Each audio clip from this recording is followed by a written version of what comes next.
Alright, so we looked it up. And our last bedtime story that we read from this book was The Ant and the Grasshopper, which was page 218. And now we're looking for The Frog Prince, page 224. Alright, so I said page 224.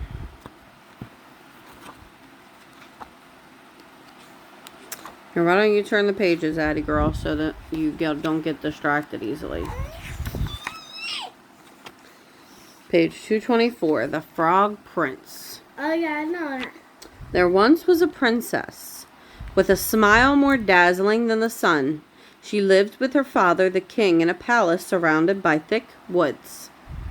When the weather was very hot, the princess would walk into the shade of the forest and sit by the pond. There she would take out her favorite toy, a golden ball that her father had given her. Over and over she would throw it up into the air and catch it again. One day the ball slipped from her hand and fell into the pond with a splash.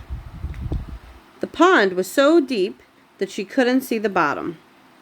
"My beautiful golden ball," sobbed the princess. She cried as if her heart would break.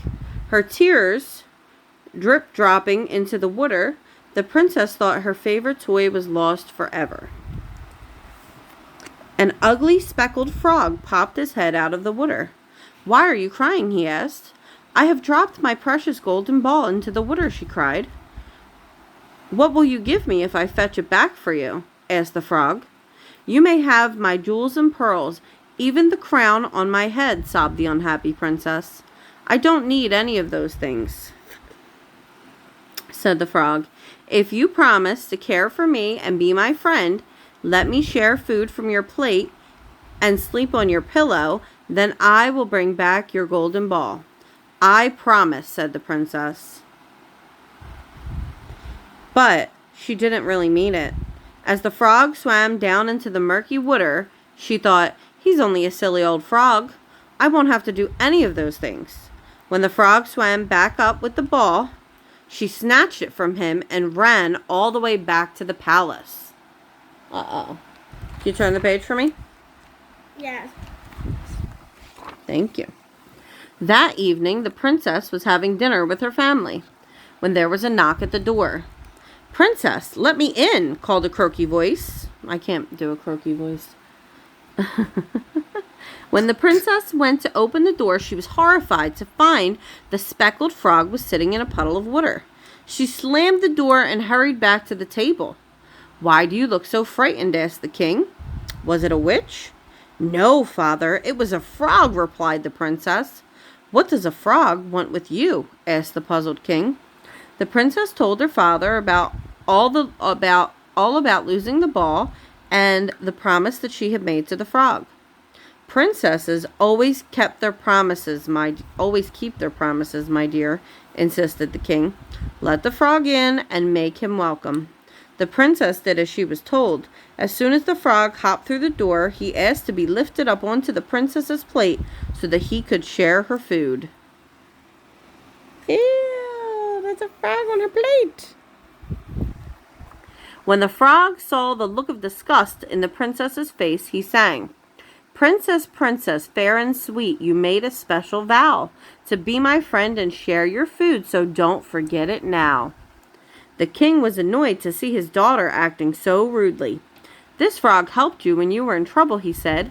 "You made him a promise, and now you must keep it." The princess had no choice. Mom, I can't really see. All right, move closer. She lifted the damp frog onto her plate and watched as he nibbled at her food. For the rest of the evening, the frog followed the princess everywhere she went. She hoped that he would go back to his pond when it was time for bed, but he did not. Mom, what was the one that started with the D? All right, can you turn the page for me? Okay. Oh, hold on. There we go. Here's the page. When darkness fell, the frog yawned and stretched. "I am tired," he said. "Take me to your room and let me sleep on your silken pillow." The princess was horrified. "No, I won't," she said. "Go back to your pond, you slimy creature, and leave me alone." Uh-oh. The patient frog sang, "Princess, princess, fair and sweet, you made a special vow to be my friend and share your food, so don't forget it now." The princess had no choice but to take him to her room. She couldn't bear the thought of sleeping next to him, though, so instead of placing him on her pillow, she put him in a corner on the floor. And then she climbed into her bed and laid her head down on the silken pillow and went to sleep. After a while, the frog jumped up onto the bed. "It's drafty on the floor. Let me sleep on your pillow as you promised," he said. The sleepy princess felt more annoyed than ever. She picked up the frog and hurled him across the room, where he landed with a smack on the floor. The frog lay there, dazed and helpless. The princess shook herself properly awake and saw the frog lying still.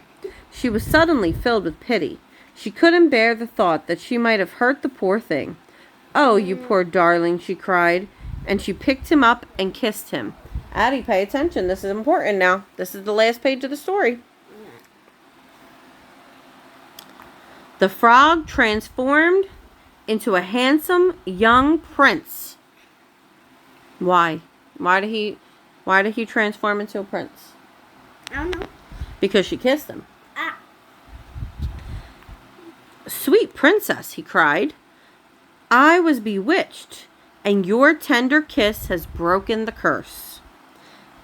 The prince and princess soon fell in love and were married. They often walked into the shady forest together and sat by the pond, tossing the golden ball back and forth and smiling at how they first met. The end. The end. I'm a teacher. So what happened? How did the frog turn into a prince? How? You gotta tell me. The girl kissed her. The girl kissed him. The girl kissed the frog? Yes. Ew. Would you kiss a frog? A little bit. Ew. Oh. Alright, okay. Alright. I just wanted to say that at the camera. You wanted to say that for the camera? You don't want to kiss a frog? Okay. I want to kiss a frog. Alright, I love you. Yeah, I love you too, frog girl. I'm not a frog girl. You're a frog girl. Not you. Good night. Good night, frog girl. Good night, frog girl junior.